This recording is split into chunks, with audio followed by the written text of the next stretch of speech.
ले केजरीवाल चौथी बार भी बीजेपी ही आएगी। हम भारतीय जनता पार्टी के सेवक हैं, कार्यकर्ता हैं और हमें सेवा करना ही सिखाया गया है। केजरीवाल जैसा झूठा मक्कार आदमी है ये खा जाएगा सब कुछ। सारा पैसा केजरीवाल रोक के बैठ गया और जनता इसका बदला केजरीवाल से जरूर लेगी। बज चुके हैं चुनावी रणभेरी, अब होने वाला है शंखनाद। हर दावेदार से कराएंगे आपकी मुलाकात। नमस्कार, मैं सनी तुषार और इस वक्त मौजूद हूं मैं नरेला के वार्ड नंबर 3 जो कि अलीपुर क्षेत्र के अंदर आता है। आज हमारे साथ एक शख्सियत ऐसी है जो नरेला वार्ड नंबर 3 से जो है वो बीजेपी पार्टी की तरफ से टिकट के लिए दावेदारी ठोक चुकी है और अब ये शख्सियत, आज हम इन शख्सियत से आपको मिलवाने वाले इन शख्सियत का नाम है योगेश राणा जी। और योगेश राणा जी जो है वो बीजेपी पार्टी की तरफ से टिकट के लिए दावेदारी कर रहे हैं। योगेश राणा जी, आपका बड़ा बड़ा स्वागत है हमारे चैनल में। आप बीजेपी की तरफ से टिकट के लिए मांग कर रहे हो। जी भाई साहब, मैं बीजेपी का सिपाही हूं और कार्यकर्ता हूं। हर एक कार्यकर्ता का अधिकार है टिकट मांगना और मैं भी कोशिश करूंगा। पार्टी अगर जो मेरे ऊपर भरोसा और विश्वास दिलाती है तो मैं चुनाव में अच्छा योगेश जी, और भी कई नेता हैं और भी कई दावेदार हैं जो बीजेपी पार्टी की तरफ से टिकट के लिए दावेदारी ठोक रहे हैं, तो ऐसी क्या खासियत है आप में जो टिकट आपको ही मिले, भाजपा आप पर ही भरोसा जता पाए? भाई साहब, मैं लगातार पिछले 5-6 साल से युवा मोर्चा में महामंत्री रहा पहले, अब 1.5 साल से मंडल का अध्यक्ष हूं। मेरा पर्सनल टच रहा है सभी कार्यकर्ताओं के साथ। मेरी मांग है कि मेरे को भी मौका मिलना चाहिए। और हमारी बीजेपी में ऐसा है, हम मांगेंगे सभी, लेकिन जिसको भी मिलेगा हम सिपाही की तरह अपने सेनापति के पीछे लग जाते हैं और उसको विजयी कराते हैं। अच्छा चलिए, बीजेपी की पार्टी की तरफ से आपको टिकट मिल भी जाती है तो क्या आपके वार्ड नंबर 3 की जनता आप पर भरोसा जता पाएगी? भाई साहब, मैं आपके दर्शकों के माध्यम से आपको ये बताना चाहूंगा, आपके दर्शकों को भी, क्योंकि मैं लगातार 1.5 साल से एक कोने में घूम रहा हूं और मेरे को पता है यहाँ पे क्या क्या समस्याएं हैं। और लोगों के मैंने बहुत अपने पर्सनल टच से बहुत कोशिशें की हैं कि लोगों की समस्या को दूर कर पाऊं। और लोगों को पता है कि ये अगर जो समस्या दूर नहीं हुई है, उनको पता है अगर जो ये चुन के आते हैं तो वो समस्याओं का निवारण जरूर होगा। इसलिए मेरे को पता है कि लोगों का भी मेरे को समर्थन मिलेगा। बिल्कुल, लोगों का साथ है, पूरा साथ है। चलिए ठीक है, अगर आप विजय भी हो जाते हो, लोगों का साथ की वजह से आप क्या कहते हैं, आपको वोट दी जाती है और आपको सिंहासन पे बिठाया जाता है, तो आप क्या सौगात जो है वो वार्ड नंबर 3 की जनता को देंगे? क्या एजेंडे रहेंगे आपको जनता को लुभावने के? किस तरीके से आपका कार्यभार रहेगा वो बताइए आप। मेरी पहले दिन से प्राथमिकता रहेगी पूरे वार्ड को स्वच्छ बनाने की।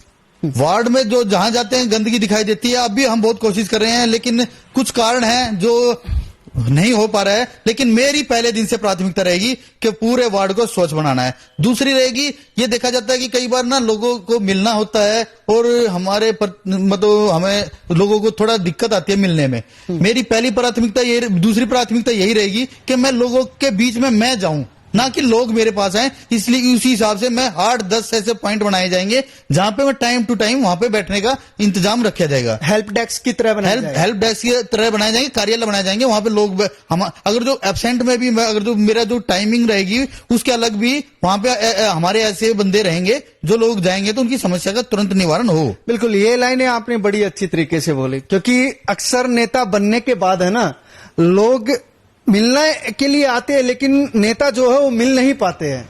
तो ये आपने लाइनें काफी अच्छी बोली कि जैसे ही मेरे को जनता चुनकर सीट पर बिठाती है, ताज पहनाती है और मैं जनता का सेवक बनता हूं, वैसे ही मेरे दरवाजे पर कोई भी आते हैं तो उसकी हेल्प पूरी तरीके से की जाएगी या अंदर से कुंडी मार ली जाएगी। हम भारतीय जनता पार्टी के सेवक हैं, कार्यकर्ता हैं और हमें सेवा करना ही सिखाया गया है। अब नरेंद्र मोदी जी भी कहते हैं कि मैं प्रधान सेवक हूं। उन्होंने कभी भी ये नहीं बोला कि मैं प्रधानमंत्री हूं या देश का राजा हूं। यही चीज वहीं से हमें जो भी परंपरा हमारी है, वहीं से हमारी विचारधारा है, वही हमारी विचारधारा है। अच्छा चलिए, और क्या कार्य रहेंगे जिससे आप वार्ड नंबर 3 की जनता की भलाई कर सके? क्योंकि अभी भी देखा जाता है कि कई जगह सड़कें टूटी हुई है, स्ट्रीट लाइटें नहीं है, पार्कों की हालत जो है वो बदहाली के कागार पर है। भाई साहब, पुरजोर कोशिश रहेगी कि क्षेत्र की जितनी भी समस्याएं हैं ना, उनको मैं बहुत नजदीकी से देख चुका हूं, क्योंकि मैं पूरा टाइम अभी भी क्षेत्र में ही रहता हूं। सबको पता है और मेरे को पता है कहां का क्या क्या समस्याएं हैं।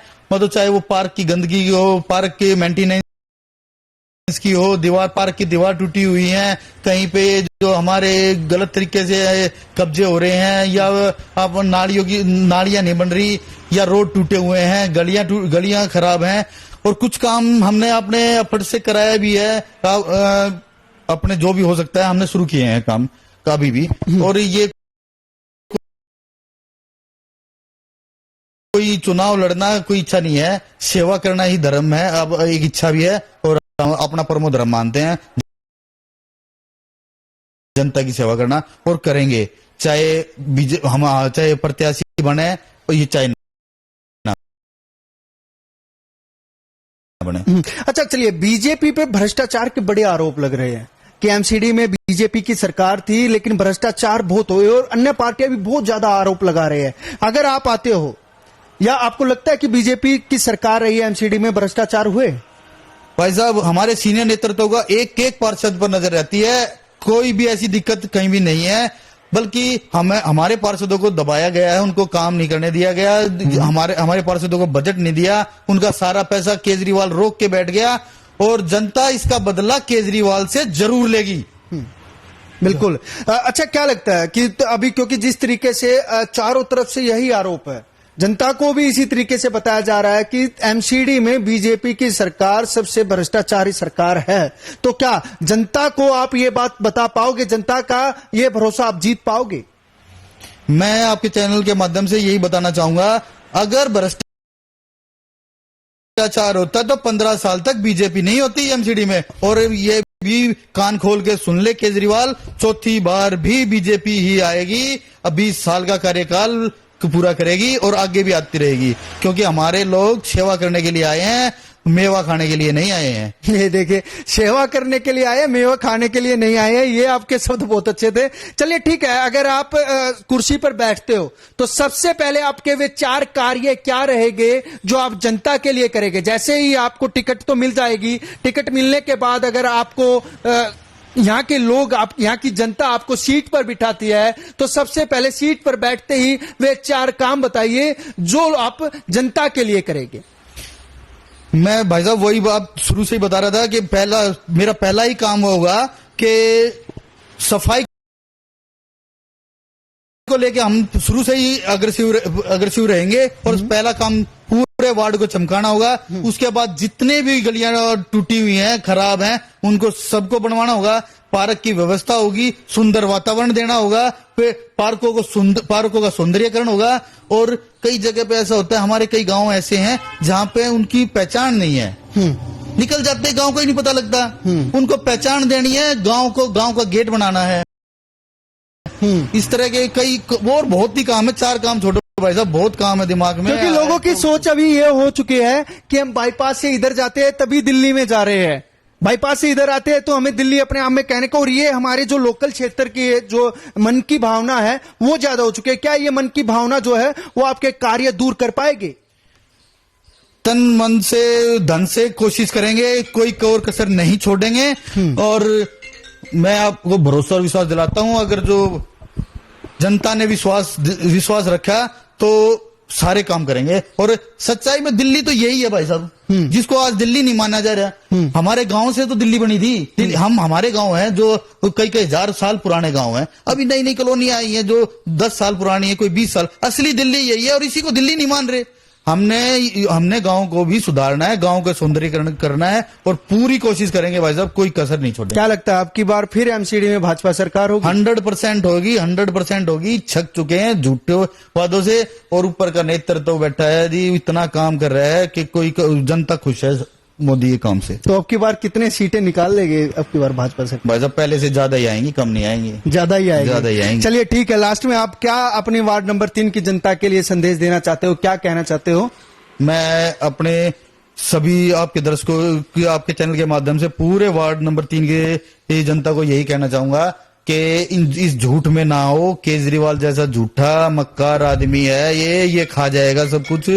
और ये मानो हमें अभी भी नरक में धकेल रहा है, फ्री की आदत डाल रहा है। हमने कमाना सीखा है, हम कमाना जानते हैं, हमें फ्री थोड़ी ना चाहिए। हमें देश के लिए कुछ करना है, हमें फ्री खाने की आदत नहीं डालनी है।